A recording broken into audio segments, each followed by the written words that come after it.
Chapter 3 of The Other Side of the Door by Lucia Chamberlain. The Rumors.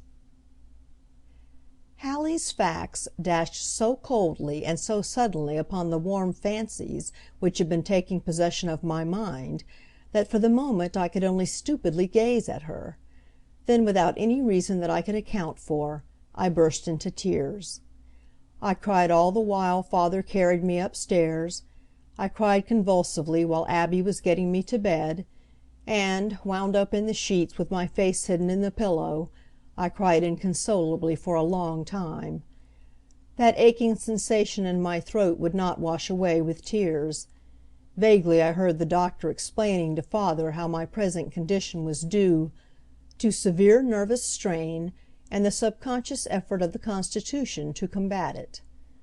I knew it was nothing of the sort, but just the plain fact that Johnny Montgomery, seen once dancing at a ball, and ever after to me the model of all romantic heroes, was a murderer. It was dreadful to think that it was through me he had been taken, because I had remembered so well his beautiful black eyebrows and the little white scar near his mouth. But nothing that had followed had been so terrible as that first sight of him when he rushed out of the door, with all the horror of what had just happened in his face, or so cruel as the thought that he could have done such a thing. But why did his look, both then and later, come back to me accusing and reproachful? How could I help what I had done? I had had to tell the truth, and surely he must know that nothing but good ever comes of that, no matter how hard it seems.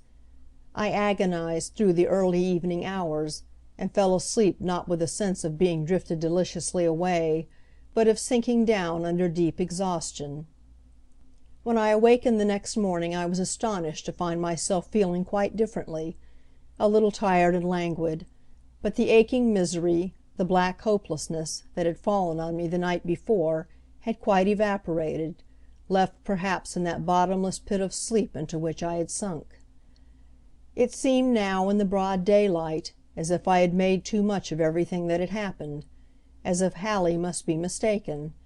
It could not have been Johnny Montgomery who had shot a man, or if he had, it must have been an accident. And even suppose he had meant to kill him, what possible difference could it make to me? Here Abby knocked at the door, and, showing a rather forbidding face around it, said that Hallie was downstairs, but that if I was going to have any more conniption fits I would better stay where I was. She left a glass of milk and a clean tucker and sleeves on my chair. I swallowed the milk and hurried into my clothes, but I descended rather slowly to the hall. I had always confided in Hallie, and I knew she would probably expect to hear all about it from the moment I had seen him. I hated to think of the questions I would have to answer, yet I would have to face them sometime, and it was better to get it over at once. When I reached the sitting-room door I was decidedly dashed at sight of Estrella Mendez's red pelisse behind Hallie's blue hat ribbons. Two of them were a little too much for me, and I was all ready for flight when Hallie pounced upon me. She is such an imposing person, wears so many tucks and ruffles in her clothes, such bows on her hats, and can spread her skirts about and rustle so, that I always feel like the merest child beside her. "You poor little Ellie," she began. "How pale you look still! I am afraid I frightened you to death yesterday." I murmured something about being much upset. "Yes, your father said you were not at all well. He gave me such a scolding for pouncing out on you like that." She laughed her deep throaty chuckle. "But I supposed of course you had heard, it happened so close to you. Didn't you even hear the shot?" I must have gaped at her. Could it be she didn't know that I had seen it? Didn't know what I had been through? I recalled confusedly the warning of the chief of police and father not to say anything of what I had seen. This was what they meant. This was the meaning of the carriage, the alley, and the back door of the prison. All my part in the business had been kept secret. I wondered what in the world Hallie could have thought of my behavior last night. But I was greatly relieved to think of the fusillade of questions I had escaped. I managed to get out something about father's having heard a shot. "Of course I know that," Hallie said, pulling me down on the sofa beside her. She was too full of her subject to notice how oddly I must have looked. "It's all in the paper, how they found him. Mr. Rood, I mean." "It's here," Estrella said, sitting down on the other side of me, and unfolding the crumpled sheet she had been carrying rolled up in her hand. She and Hallie held it stretched out in front of me. The sight of Johnny Montgomery's name staring at me from the page made my heart beat a little. But when I began reading down the column I couldn't seem to make sense of it. The only thing that stood out in the jumble was a name nearly at the bottom of the sheet, Carlotta Valencia. It gave me a queer little stir of feeling, merely seeing that name under his. Keeping my finger on it, "Who is that?" I asked. "Oh, don't you know?" Hallie demanded, looking surprised, but delighted at the chance of giving more information. "That is the Spanish Woman." Estrella crossed her arms on her waist and drew herself up, exactly as her mother does when she thinks someone is beneath her. "You see," Hallie went on, explaining a little more to me, "she was, well, a sort of friend of Mr. Rood's, and the paper says she feels dreadfully about him." Estrella sniffed. "But," I cried, "you said last night that the shooting had been over her." "Yes, I know." Hallie leaned forward impressively and seized a hand of each of us. "It's perfectly true. At least it's what my father said when the news came. He said, 'That confounded Valencia woman is at the bottom of this, depend upon it.' But your father was very angry that I had spoken of it, so of course I'm telling you this in strictest confidence. The paper," Hallie went on, we both listening with open eyes, "doesn't say the Spanish Woman had anything to do with the shooting. So you see, no one does know exactly what it's about. It's really the most mysterious thing. They found Mr. Rood lying there quite dead," she continued breathlessly, "and they went to Johnny Montgomery's house, but he wasn't there. Then some one told Mr. Dingley they had seen a man run down Washington Street, so they followed that trail, and finally they got him in a house down on the water front in a bad part of the city. My father said it would have made things better for him if he had given himself up quietly, but he barricaded the house, and almost escaped out of a back window. They had a dreadful fight before they got him even then. He is so strong, father says, that he just threw the men right and left as if he had been a madman. Hallie is wonderful when she is telling news. She never says unkind things about anybody, and she is always so excited over what has happened that she makes it sound like a romance. But now I was too anxious to enjoy it. I felt I had to ask one question more, though every word that came out of my mouth was a possible slip or lie. "But if they found Mr. Rood in the street with nobody near him, what makes them think it was Mr. Montgomery who shot him?" "That is the very queerest part of it," Hallie declared, nodding until her green feathers nodded again. "But he was suspected immediately. What they say is," she lowered her voice impressively, "that some one saw him do it." I fairly cowered in my chair. "But he can't have meant to kill him," I urged. "Why, his family was one of the best in the city. Just think, Hallie, your mother knew his mother well, and he used to play with Estrella's brothers." Estrella flushed. "He hasn't been in our house since he was a little boy," she said angrily. "I wouldn't think of bowing to him on the street. He hasn't been received in good society for a long time."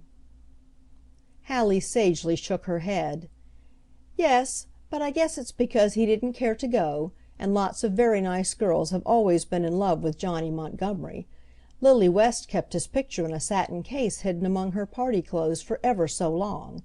And do you know, when Laura Burnett heard about Johnny's arrest last night, she fainted flat on the floor." Hallie's bolt upright impressiveness seemed to demand some comment, but I could not manage a sound, for at her words there rushed back to me, with humiliating clearness, my own hysterics of the night before. Was it possible that Hallie thought I was in love with him too? My cheeks burned and burned. "Were you ever introduced to him, Ellie?" Estrella asked, looking at me curiously. No, she has never met him. Hallie promptly took the response out of my mouth. But she saw him once. Don't you remember, Ellie, at my sister Adelaide's coming out ball? I said yes, I remembered it.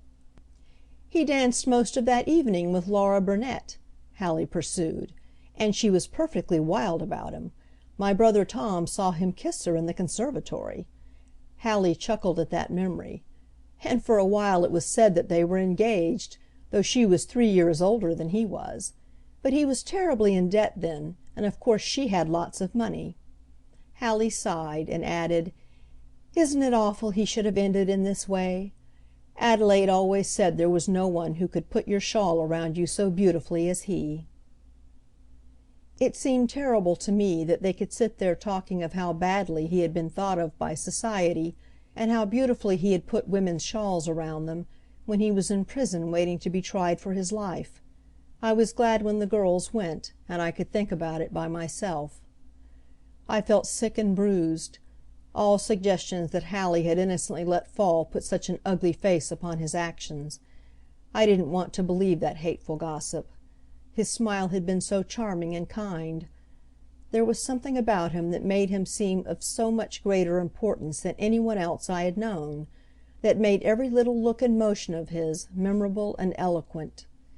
And when he had looked straight into my eyes I had felt the warm flowing of the blood in my veins. Had it been these strange qualities of his that had made nice girls fall in love with him? I peeped into my mirror to see if my face looked as queer as my feelings felt. I whispered the words again. To fall in love. What could that be like? To make Laura Burnett faint away at just the news of his arrest.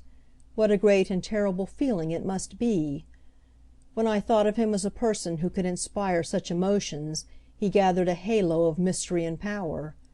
But when I remembered Hallie's saying how he had been engaged to Laura for the sake of her money, he seemed to me the merest wretch. I told myself there was no need of my worrying about it, as he was in prison and my part was done. It couldn't possibly interest me any further. All the same I couldn't get it out of my head. Father came home to luncheon that day, bringing Señora Mendez with him. He looked worried and tired, but I had never seen her so sweet and so very gay. She said I had been in the house too much, looked pale, and that she was going to take me shopping. As we got up from the table she lingered a moment, saying something to father about taking someone's mind off something, and father said, yes, until we can tell which way it will go. So I supposed they were talking business. Señora Mendez is such a great grand sort of lady that usually one is a little in awe of her. But today she made me feel very much at home, as we drove down the street in her big open carriage. She never once mentioned the shooting, and I didn't have courage to speak of it myself. But we heard of it all around us. In the first shop we went into, a woman just behind me said in a loud voice, "Do the rebels think they can shoot us all down as Wilkes Booth shot the President?"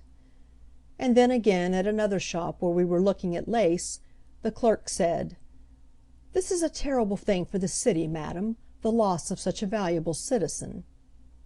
But Señora Mendez seemed not to hear him, and went on explaining to me the difference between Honiton and thread, and showing me how beautiful embroidered net looked over pale blue silk, until I felt quite cheerful just through listening to her and looking at the pretty things.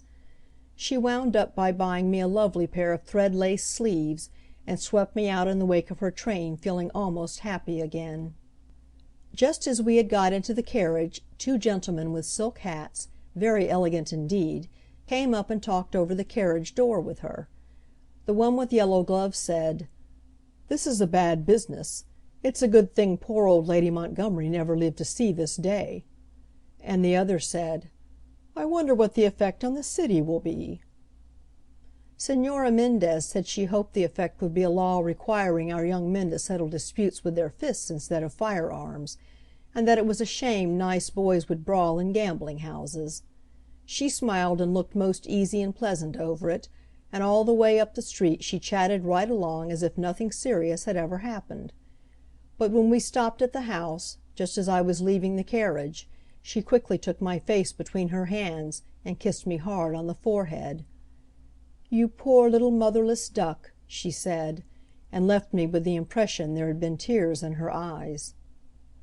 I wondered why she should feel so suddenly sorry for me. Nevertheless, I felt cheered and consoled. Hadn't she spoken kindly of Johnny Montgomery as a nice boy?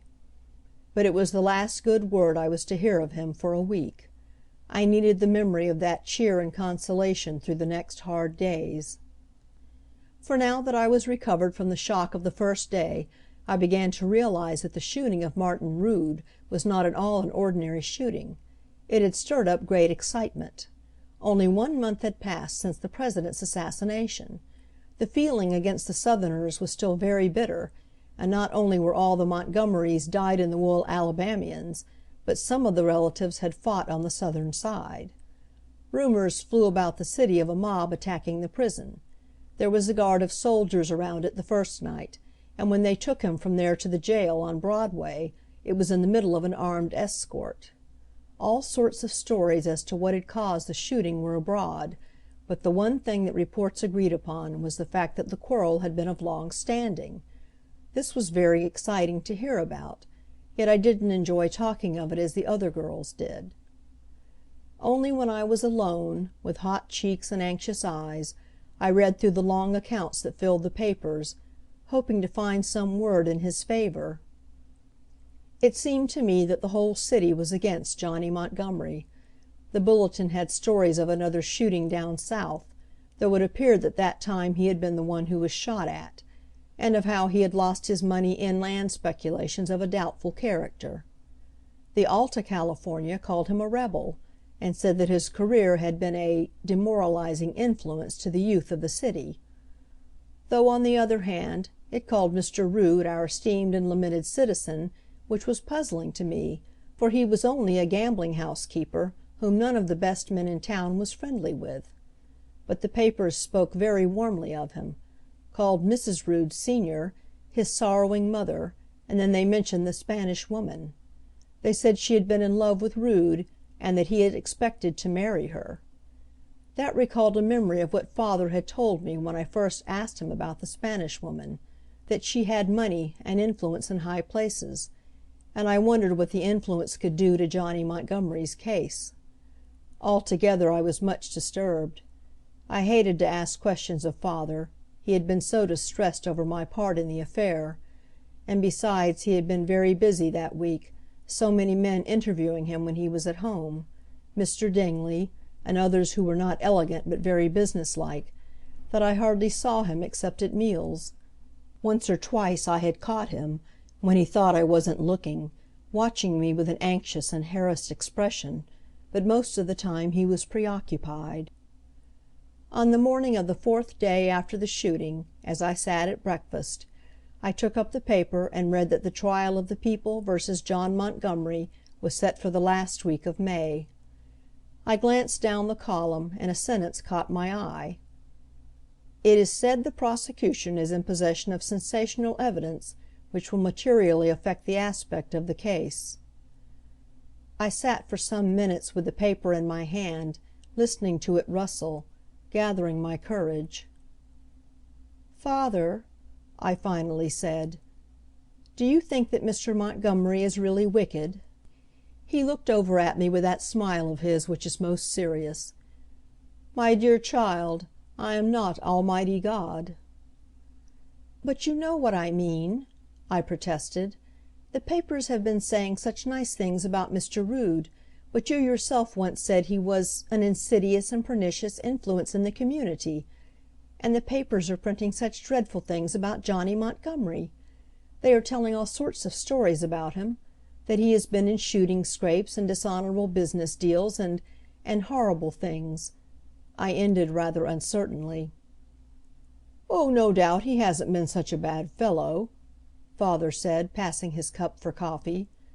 "As far as his land operations are concerned, I know for a fact that the dishonorable dealing the bulletin talks about was all on the side of the men who got his money. But you see he would go into the deal in spite of the advice of the executor of the estate, antagonized all his father's friends, plucked the Roman senators by the beards, as it were. So of course they were ready to believe the worst of him. Then he went badly into debt, and accumulated too many creditors to be popular. But Rood, you see, always had money, always kept his escapades quiet, and was very liberal to the city. He has given a deal to different public institutions. They can't do otherwise than praise him." He took up his letters and began to open them with a paper knife. "But," I said, "they say Mr. Montgomery has been engaged to a girl for her money." Father threw back his head and laughed. I can never tell when I am going to amuse him. "Engaged to a girl for her money? That's the worst thing on his list, I suppose, eh, Ellie?" Before he finished the sentence he was almost grave again. "I know where you got that information." He shook the paper knife at me. "Women's gossip is an invention of the devil. Don't listen to it.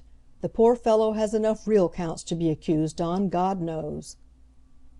He said the last words with such an emphasis as did away with all the comfort his explanation had brought me.